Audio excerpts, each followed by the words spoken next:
Hello everyone. आज हम JEE mains 2023 में डिटर्मिनेंट टॉपिक से पूछे गए एक क्वेश्चन को डिस्कस करने वाले हैं। इस क्वेश्चन में हमसे बोला गया है कि तीन इक्वेशंस दी गई हैं, उनके इनफाइनाइट मैनी सॉल्यूशंस हैं। तो हमें alpha plus beta plus two की वैल्यू निकालनी है। अल्फा और बीटा जो है, बीटा ये रहा और अल्फा ये रहा, ये दो अननोन दिए गए हैं यहाँ पर। ठीक है। तो इस क्वेश्चन में बोला गया है कि इनफाइनाइट मैनी सॉल्यूशंस हैं।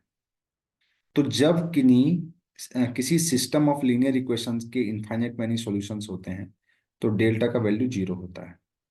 अब डेल्टा क्या चीज होती है? डेल्टा, देखिए क्रैमर्स रूल बोलता है कि अगर किसी इक्वेशन के में डेल्टा क्या बोलते हैं, इनफाइनाइट मैनी सॉल्यूशंस हैं तो डेल्टा इक्वल टू जीरो होगा।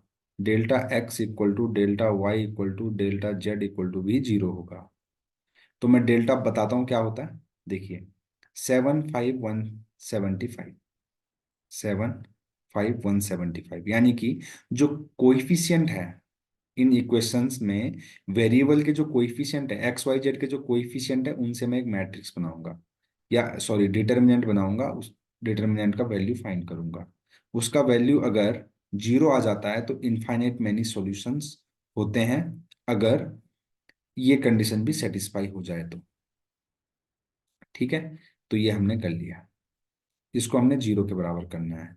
इसके अलावा डेल्टा एक्स क्या होता है? देखिए, डेल्टा एक्स में एक्स वाले कॉलम को आप इग्नोर करिए, उसकी जगह पर इस वाले को भर दीजिए, 13 बीटा 361।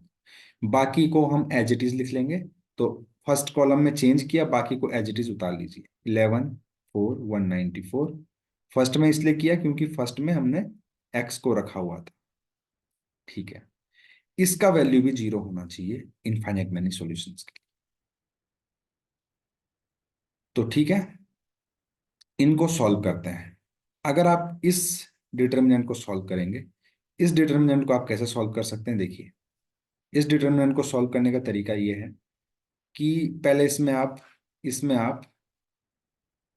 क्या करेंगे? ऑपरेशन लगाएंगे। ऑपरेशन क्या लगाएंगे? देखिए, 175 जो है बहुत बड़ा नंबर है। ये इसमें अगर 25 का इंटू कर दूं मैं रो वन में और माइनस कर दूं तो यहाँ पे जीरो आ जाएगा। यानी कि मैं रो थ्री में अगर चेंज कर दूं, row three minus 25 into row one, तो मेरे को क्या मिलने वाला है? क्योंकि मैंने केवल R3 में चेंज किया है तो बाकी को तो मैं एज इट इज लिखूंगा।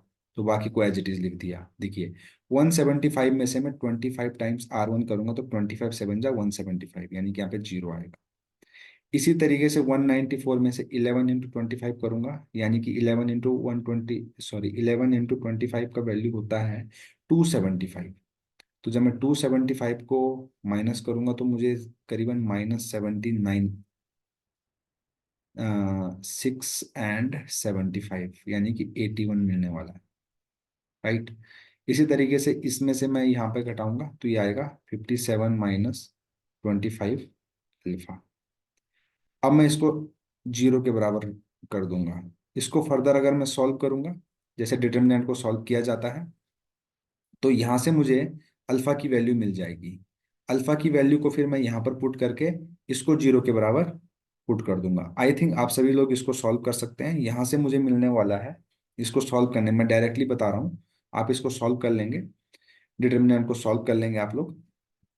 तो डिटर्मिनेंट को सॉल्व कैसे करेंगे? 7 टाइम्स 4 7 -81, 57 माइनस 25 अल्फा, और यहाँ पे माइनस इसके साथ प्लस आएगा तो इसके साथ माइनस साइन आता है, इसके साथ प्लस वाला।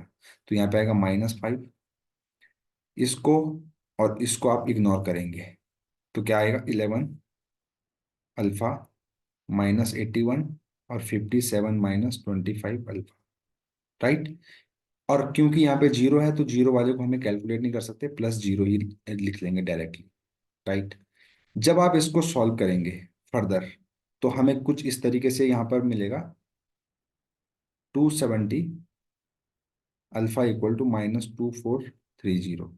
अगर आप इसको फर्दर सॉल्व करेंगे तो अल्फा का वैल्यू आपको मिलने वाला है -9। अल्फा का वैल्यू -9। ठीक है। अब अल्फा का वैल्यू -9 मिल गया। इस अल्फा के वैल्यू को मैं इस इक्वेशन में पुट कर देता हूँ। तो यहाँ से मुझे मिलेगा 13, बीटा 361, 11, 4, 194, और अल्फा का वैल्यू -9 रख दिया, 7 और 57। इसी तरीके से मैं इस डिटर्मिनेंट को कैलकुलेट करके इक्वल टू जीरो करूंगा, तो मुझे यहाँ से बीटा जो अननोन है उसकी वैल्यू मिल जाएगी। जब मैं इसको सॉल्व करूंगा तो इसको कैसे एक्सपेंड कर सकते हैं, मैं इसको कॉलम के फर्स्ट कॉलम के अलोंग एक्सपेंड करूंगा, तो इसके साथ प्लस, इसके साथ माइनस, इसके साथ प्लस साइन आएगा। तो ये कुछ ऐसा होगा 13, और इसको लिख लूंगा, राइट, 4, 7, 194 और 57। इसी तरीके से माइनस बीटा, आपको पता है इनको इंटू किया जाता है, माइनस इसका इंटू, तो माइनस बीटा, इसको और इसको मैं इग्नोर कर दूंगा तो आएगा 11, -9, 194 और 57। इसी तरीके से मैं 361 लिखूंगा, +361, और इसको इसको इग्नोर करूंगा तो आएगा 11, -9, 4 और 7। अब मैं इसको जब फर्दर सॉल्व करूंगा, ऑब्वियस सी बात है यहाँ पे बस अब कैलकुलेशन बची हुई, कैलकुलेशन तो इजीली आप कर सकते हैं। तो यहाँ से मुझे जो सॉल्यूशन मिलेगा, जो एक्सप्रेशन मुझे मिलेगा यहाँ से, वो कुछ मिलेगा 13। इसके अंदर से जो मुझे मिलेगा दैट इज -1130 माइनस बीटा, इसके इसको सॉल्व करने के बाद जो एक्सप्रेशन मिलेगा, 2373 प्लस यहाँ से 361, और यहाँ से जो मिलेगा 113 इक्वल टू 0। इसको फर्दर सिंप्लीफाई और सॉल्व करने पर मुझे मिलेगा 21, बीटा कुछ कॉमन लेके कैंसिल करने पर 231। तो बीटा इज इक्वल टू 21 दाएं 210 और 21 231, यानी 11। बीटा की वैल्यू 11। तो अल्फा की वैल्यू मुझे ना -9 मिली थी, बीटा की वैल्यू 11 मिली है, और मुझसे पूछा गया था अल्फा प्लस बीटा प्लस 2 की वैल्यू। तो यहाँ पे आप देख सकते हैं -9 + 11 + 2 विच इज इक्वल टू 4। ठीक है, तो यही इस क्वेश्चन का आंसर है। अगर आपको ये सॉल्यूशन अच्छा लगे तो प्लीज चैनल को लाइक, शेयर और सब्सक्राइब करना बिल्कुल ना भूलें। Thank you very much.